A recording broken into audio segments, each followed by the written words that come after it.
Because when you start accomplishing and the value starts to return from that one action, it'll inspire you to do the next one and the next one and the next one. You start walking around the block, it'll inspire you to get an apple. Get an apple, it'll inspire you to get a book. Get a book, it'll inspire you to get a journal. Get a journal, it'll inspire you to grow, develop some skills. All disciplines affect each other. Every lack affects the rest. Every new affects the rest. The key is to diminish the lack and set up the new.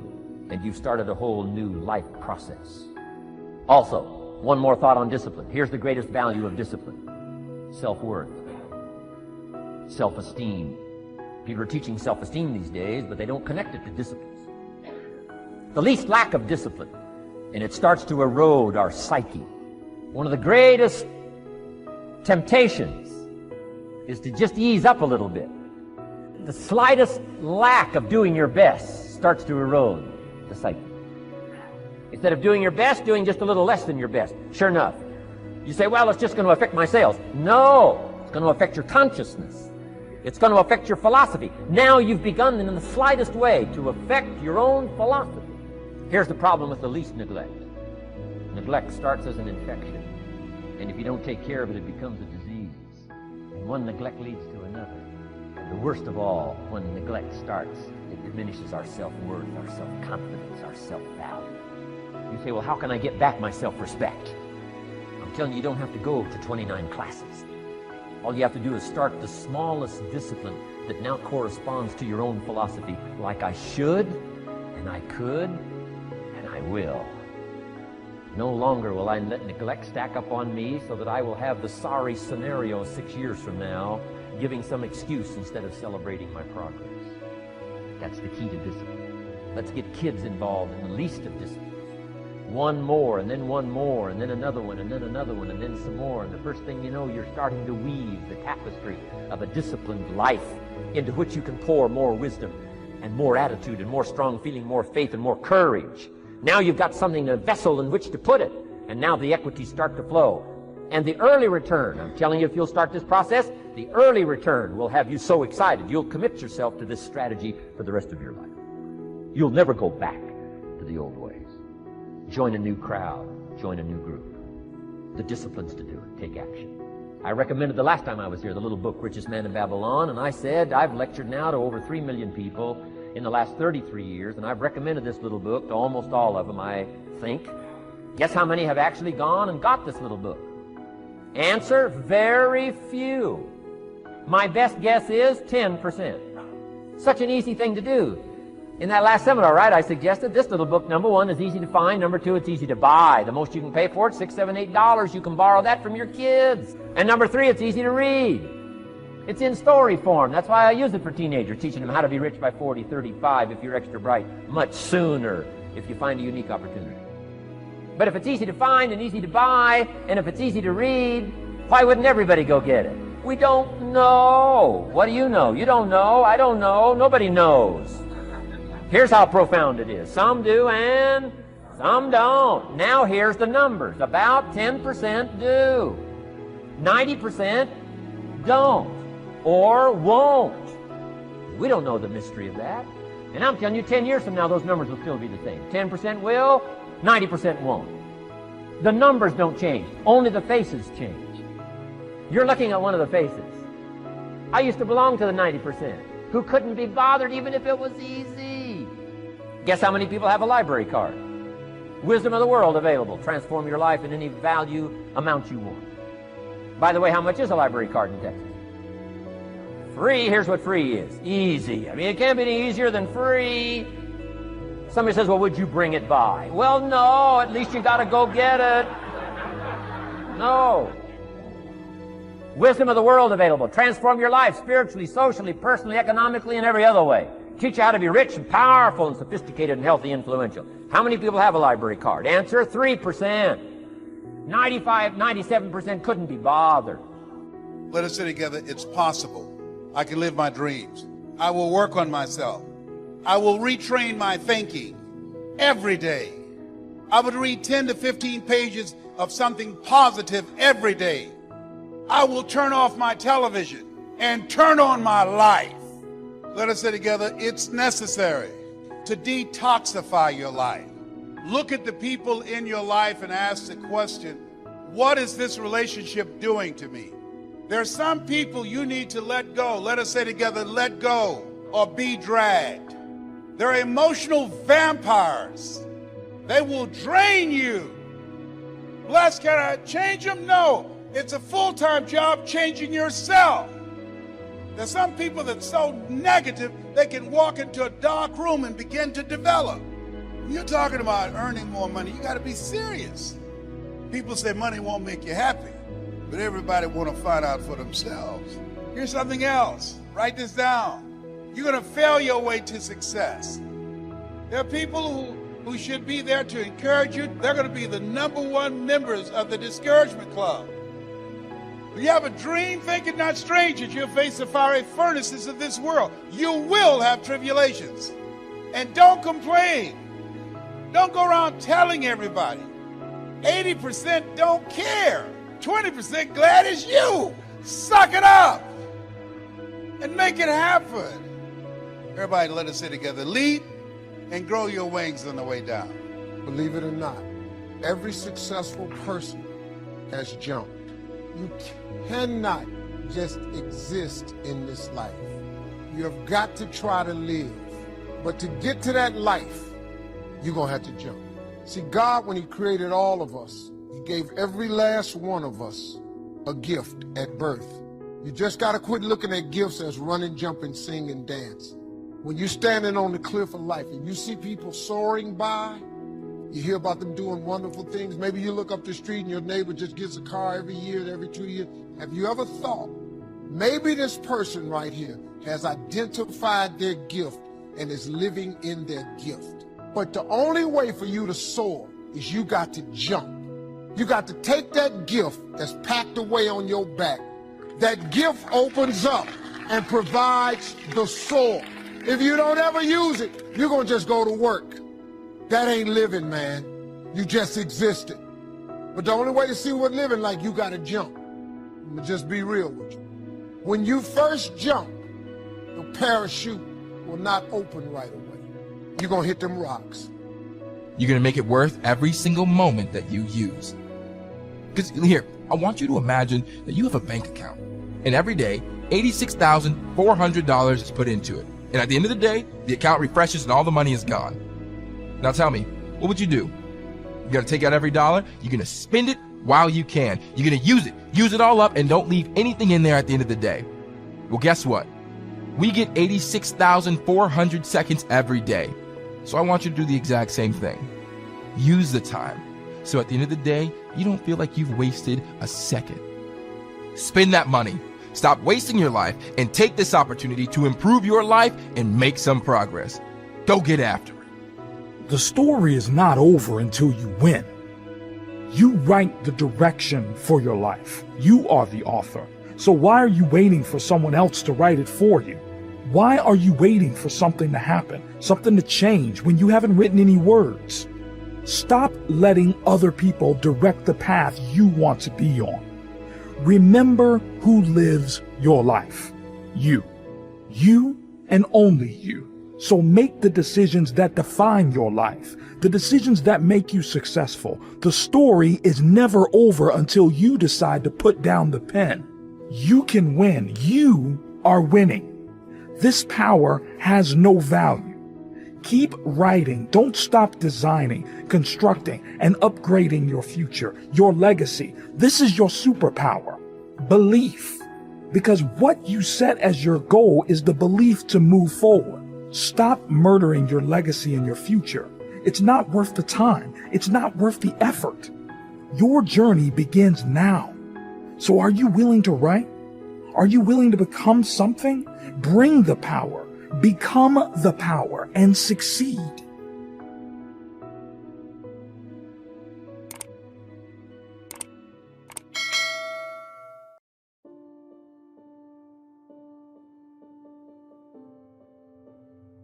My mama was a Sunday school teacher. I know a lot about the Bible. I just don't know what nothing is. I can give you 5, 6 scriptures. That's all I know. But I know 5, 6 good ones, though. Them 5, 6 got me here today. I'm going to give you 2 of them right now. You know the biggest scripture that changed my life? You have not because you ask not.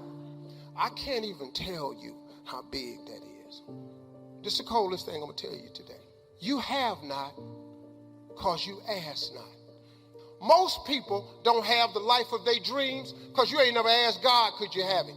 You've been trying to do it yourself. You've been trying to figure it out for yourself, how that's been working out for you. I just told you earlier, you can't figure it out. Ain't no scripture nowhere tell you to figure it out. What you trying to figure your life out for? You ain't got nothing to do with tomorrow. You can't change the past. So what you tripping with your life for? You have not because you ask not. Most people ain't rich today because you ain't never asked God, could you be rich? I ask God every day. At the lowest point of my life, I ask God every day, could I be rich? Because I had it up to here with being poor. I lived in a car, dog. I ain't had no backyard. I ain't had no TV. I ain't had no phone. I ain't got no sink.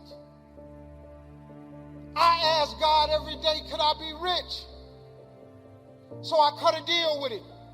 I told God, if you let me make it, when I get there, I'm going to tell everybody it was you. Here I am, and it was him. Now you got another route you want to take, go ahead. See, the thing about having faith is you don't need nobody's permission.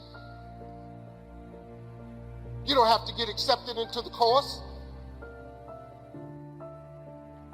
You ain't got to clear it with nobody. He's available. I got rich, and I'm not bragging, but I'm just telling you, I got rich because I asked. She asked me today, she said, is there anything about you that we don't know? I was at the doctor's office the other day. On the medical form, they say, are you allergic to anything? And I didn't check no block. But the nurse always go over everything to make sure. Mr. Harvey, are you allergic to anything? I said, yes. She said, it's not checked in the block. I said, because y'all probably ain't got that in here. Are you allergic to anything? I said, yes. She said, you didn't check the block. I said, because y'all ain't probably got that in here. She said, sir, we have every medication known to man in here. I said, I thought you just asked me why I'm allergic to something.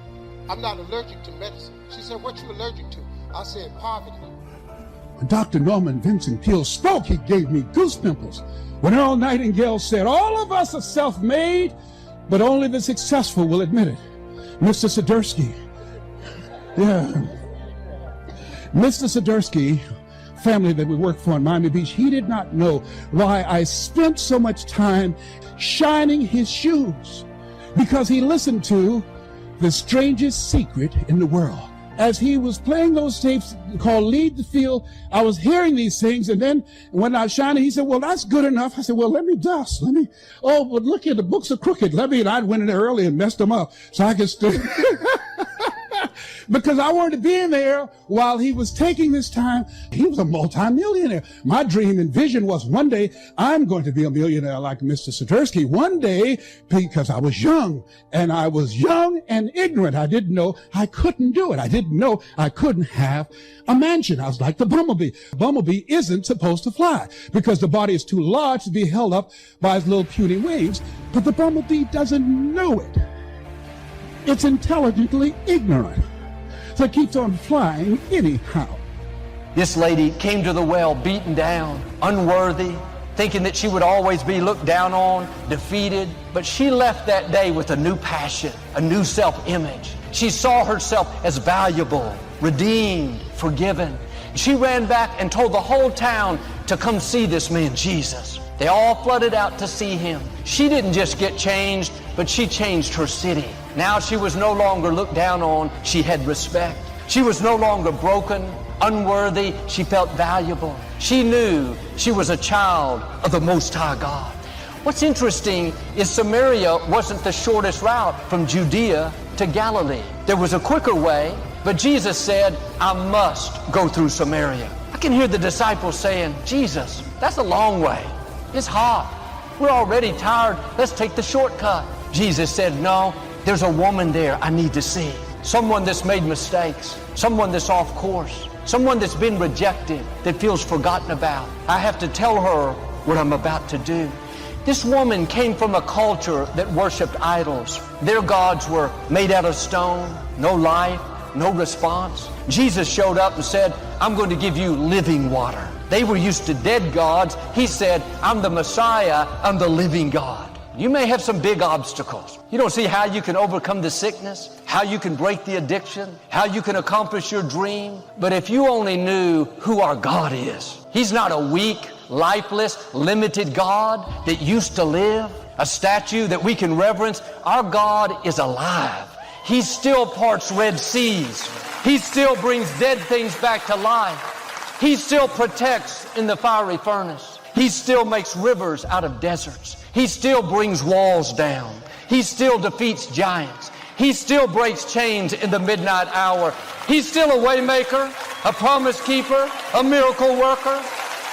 Like this woman, life may have thrown you a curve.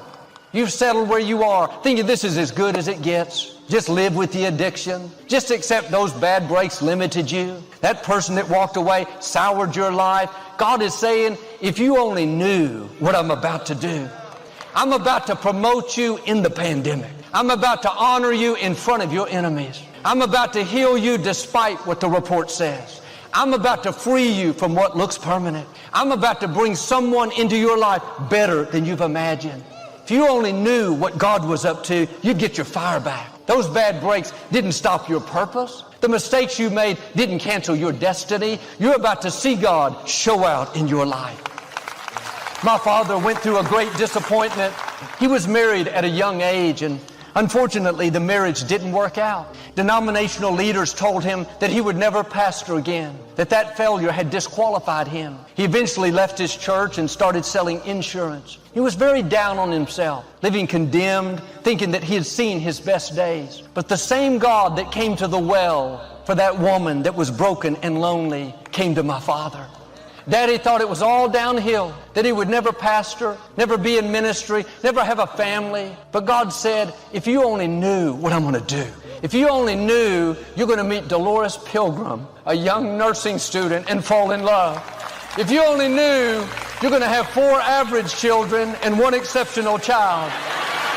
If you only knew you're going to pastor Lakewood and have influence around the world, you wouldn't live defeated, down on yourself because of mistakes, no passion because of those bad breaks.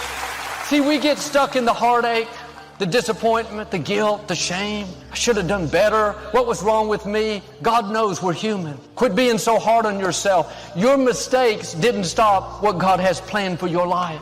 You're not that powerful. If you could stop your destiny, none of us would make it. Abraham made a mistake, had a baby out of wedlock. That didn't stop the promised child. He's called the father of our faith. If he made mistakes and didn't miss his purpose, then you shouldn't beat yourself up because you've made mistakes. Now, I'm not saying about being loose and doing whatever you want, but when your heart is to please God, when down deep you want to do the right thing, but you make mistakes, that is not going to stop your purpose. What will stop you is if you start living condemned, down on yourself, no passion. That's why Jesus showed up and said to this woman, if you only knew what I'm about to do, if you only knew the gift I have for you, if you only knew who you are talking to. He was saying, I'm not just anyone. I'm the God who spoke worlds into existence. I'm the God who flung stars into space. I'm the God that crowned you with favor, that planned out your days for good. Jesus spoke faith into this lady. He could have condemned her. You're getting what you deserve. Too bad. It's just life. No, he said, get ready. I'm about to do something awesome in your life. You may have had your share of setbacks. You could come up with good reasons why you can't be happy, why you can't get married, why your business can't succeed. In your own strength, that may be true, but you're not on your own. The God who breathed life into you is saying, if you only knew the doors I'm about to open, if you only knew the favor I'm about to show you, if you only knew how I'm going to connect the dots, those things you don't understand, that were painful, that weren't fair, I saw them, and they're going to all work for your good. They're leading you to an amazing future, to something better than you've imagined.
Yeah, see, ladies and gentlemen, it makes a difference.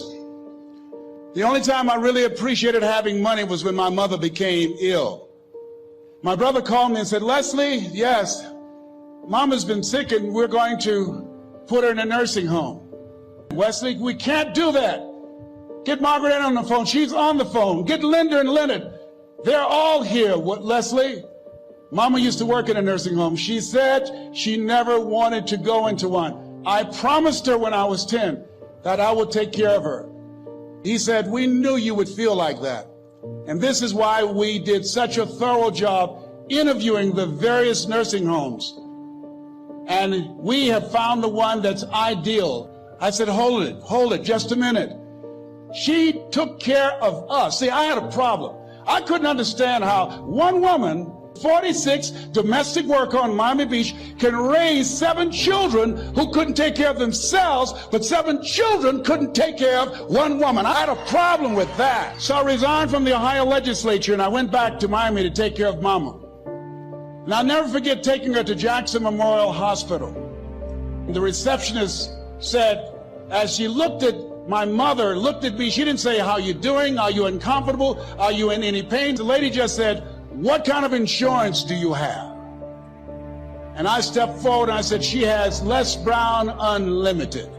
Give my mother what she needs. I can write a check for her. My best friend, Lonnie Cotton, wrote on the paper at 10, he wanted to be a doctor.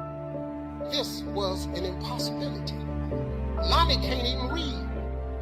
When we in the reading group, he started a fight so he can get thrown out to the principal's office. What doctor you know can't read? I knew Lonnie wasn't going to be no doctor when he said that. I knew he was just writing stuff on the paper. What you want to write on your paper is what you're gifted at. What are you gifted at? What is the thing that you do the absolute best with the least amount of effort? That's your gift.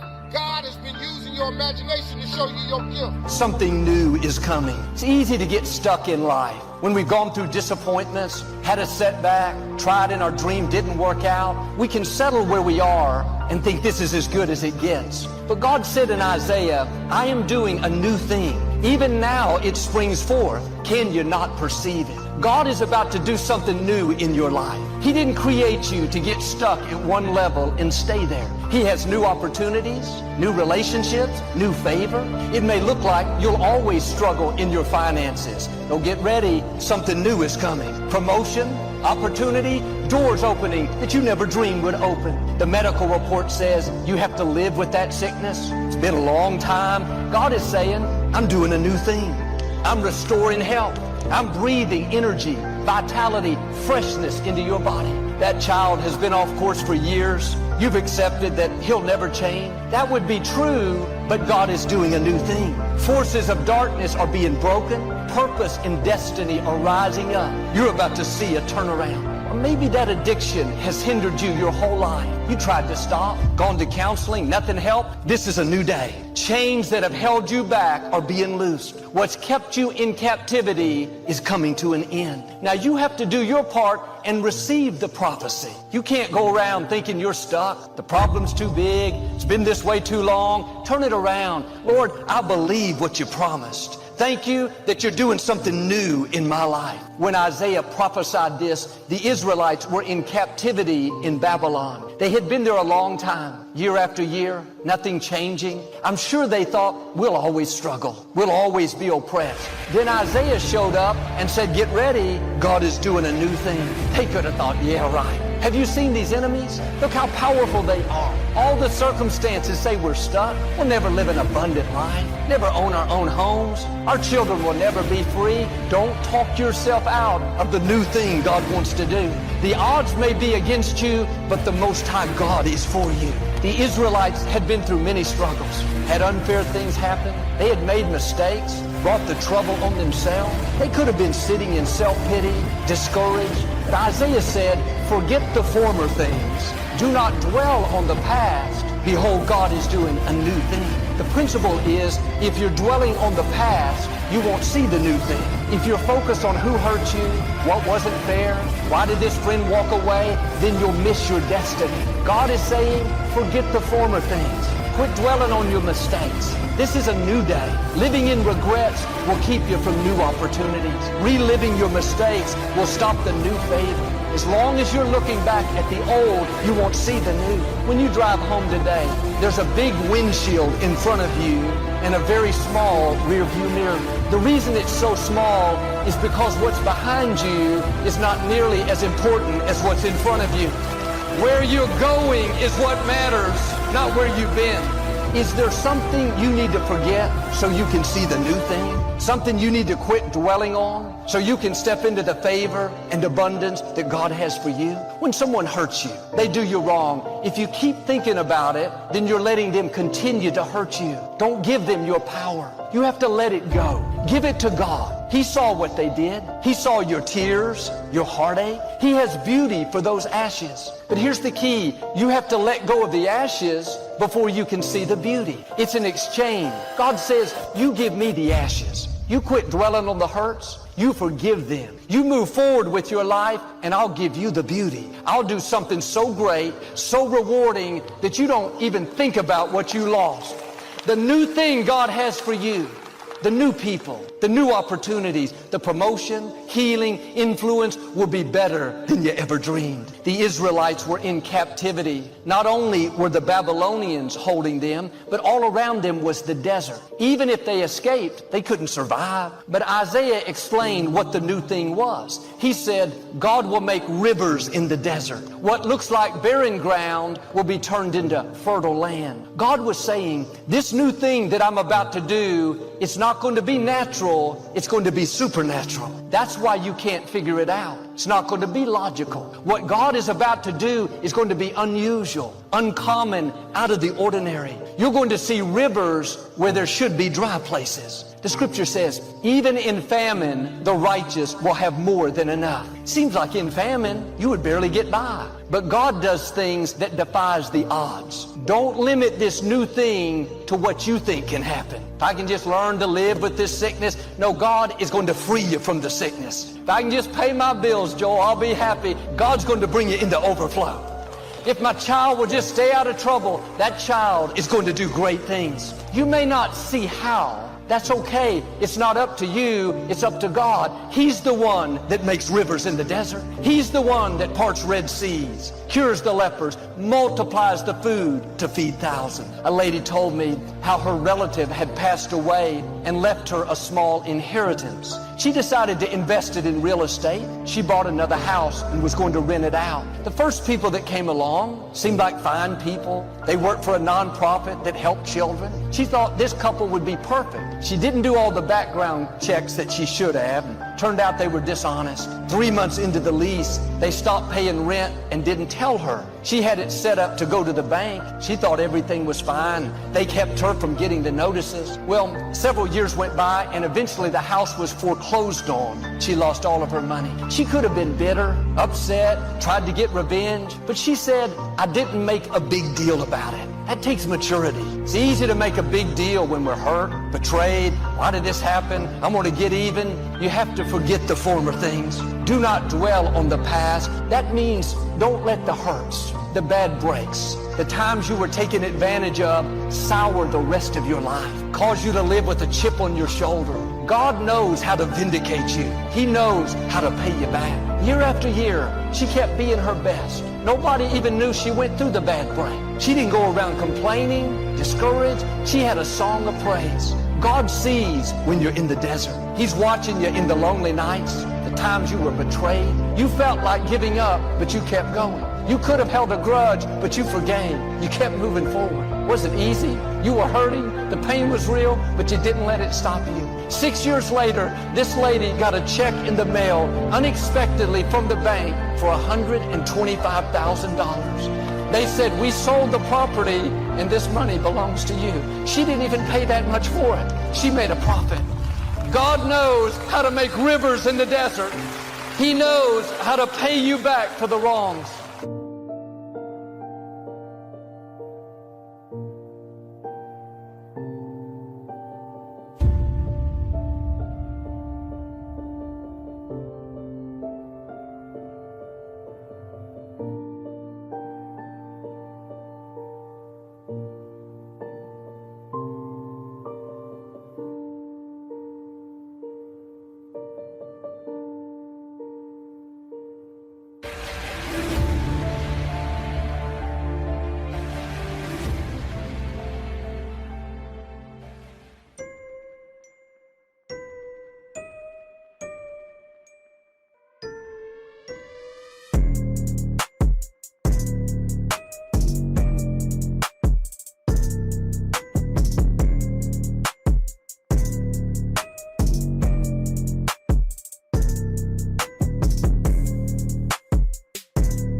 on your bed one day and ask yourself, what remarkably stupid things am I doing on a regular basis to absolutely screw up my life?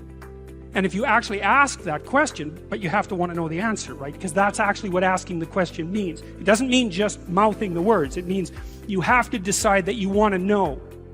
You'll figure that's out so fast it'll make your hair curl. There's no better pathway to self-realization and the ennoblement of being than to posit the highest good that you can conceive of and commit yourself to it. And then you might also ask yourself, and this is definitely worth asking, is do you really have anything better to do? And if you don't, well, why would you do anything else? If you orient yourself properly and then pay attention to what you do every day, that works. And I actually think that that's in accordance with what we have come to understand about human perception, because what happens is that the world shifts itself around your aim. Because you're a creature that has an aim. You have to have an aim in order to do something. You're an aiming creature. You look at a point and you move towards it. It's built right into you. And so you have an aim. Well, let's say your aim is the highest possible aim. Well then, so that sets up the world around you. It organizes all of your perceptions. It organizes what you see and you don't see. It organizes your emotions and your motivations. So you organize yourself around that aim, and then what happens is the day manifests itself as a set of challenges and problems, and if you solve them properly, then you stay on the pathway towards that aim, and you can concentrate on the day. And so that way you get to have your cake and eat it too, because you can point into the distance, the far distance, and you can live in the day. And it seems to me that that makes every moment of the day supercharged with meaning. That's how, because if everything that you're doing every day is related to the highest possible aim that you can conceptualize, well, that's the very definition of the meaning that would sustain you in your life. Well, and then the issue is, well, back to Noah. Well, all hell's about to break loose and chaos is coming. It's like when that's happening in your life, you might want to be doing something that you regard as truly worthwhile, because that's what will keep you afloat when everything is flooded. And you don't want to wait until the flood comes to start doing that, because if your ark's half built and you don't know how to captain it, the probability is very high that you'll drown. Ask and it shall be given you. Seek and ye shall find. Knock and it shall be opened unto you. For everyone that asketh receiveth, and he that seeketh findeth, and to him that knocketh it shall be opened. That sounds pretty optimistic again. But again, I think it's a description of the structure of existential reality, and by which I mean, when I'm in my clinical practice and I observe, and this is also the case with my students, is, let's say, people's lives aren't what they would like them to be. And so then you ask, why? Well, forget about tragedy and catastrophe, because that's self-evident, and we're not going to discuss that. Although the degree to which you bring about your own tragedy is always indeterminate. But I would never say that every terrible thing that is visited on a person is something they deserved. I think that that's a very dangerous presupposition, especially because everyone gets sick and everyone dies. But one of the main reasons that people don't get what they want is because they don't actually figure out what it is. And the probability that you're going to get what would be good for you, let's say, which would even be better than what you want, right? Because, you might be wrong about what you want easily. But maybe you could get what would really be good for you. Well, why don't you? Well, because you don't try. You don't think, okay, here's what I would like if I could have it. And I don't mean in a way that you manipulate the world to force it to deliver you goods for status or something like that. That isn't what I mean. I mean something like, imagine that you were taking care of yourself like you were someone you actually cared for. And then you thought, okay, I'm caring for this person. I would like things to go as well for them as possible. What would their life have to be like in order for that to be the case? Well, people don't do that. They don't sit down and think, all right, let's figure it out. You've got a life. It's hard, obviously. It's like 3 years from now, you can have what you need. You got to be careful about it. You can't have everything. You can have what would be good for you, but you have to figure out what it is, and then you have to aim at it. Well, my experience with people has been if they figure out what it is that would be good for them, and then they aim at it, then they get it. And it's strange because it's a strange thing. It's not quite that simple, because you know, you may formulate an idea about what would be good for you, and then you take 10 steps towards that, and you find out that your formulation was a bit off, and so you have to reformulate your goal. You know, so you're kind of going like this as you move towards the goal. But a huge part of the reason that people fail is because they don't ever set up the criteria for success. And so, since success is a very narrow line and very unlikely, the probability that you're going to stumble on it randomly is 0. And so there's a proposition here, and the proposition is, if you actually want something, you can have it. You're here right now at this moment because tomorrow you want to be somebody greater than the person you are today. You see yourself succeeding, you have a vision, you have a dream. Congratulations. You're already 10 steps ahead of 95% of the world. Imagine if Michael Jordan was scared of missing. He would have never taken a shot. Imagine if Steve Jobs was afraid of people not liking his product. There would be no iPhone. So ask yourself this: do you want to be a person who fears failure, or do you want to be a person who loves success? Which one? Because you're going to have to pick today. And I'll tell you one thing: one is a failure and one is a success. And if you love success, there is nothing that can stop you. All those negative things people say will mean nothing. They're going to talk about how only 1% make it to the top. Big deal. Want to know something else? Only 1% stick with that fitness program long enough to see results. Only 1% of nerds stick with that video game long enough to get good at it. Only 1% of relationships stick it out to the end. That doesn't mean you have a 1% chance. It just means you can't behave like the 99%. You'll have to do something better than giving up a month from now. Those are just numbers. You want to talk about numbers? Take a look around you, and take a good look around you. Are you like 99% of the people around you? If you are, then you're in the wrong video, my friend. You have to love success just as much, because that's what's going to allow you to get up and go for it. Being scared to fail won't do anything.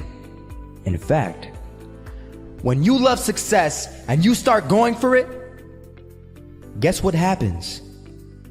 You're gonna fail. You're gonna fail 10 times, 100 times, maybe even 1,000 times. But that's okay. Failure isn't permanent. Falling isn't permanent. You get right back up and keep going. And this time, you're gonna be stronger, wiser, and you'll be more driven than ever. And for every 10 failures, you'll land 1 success.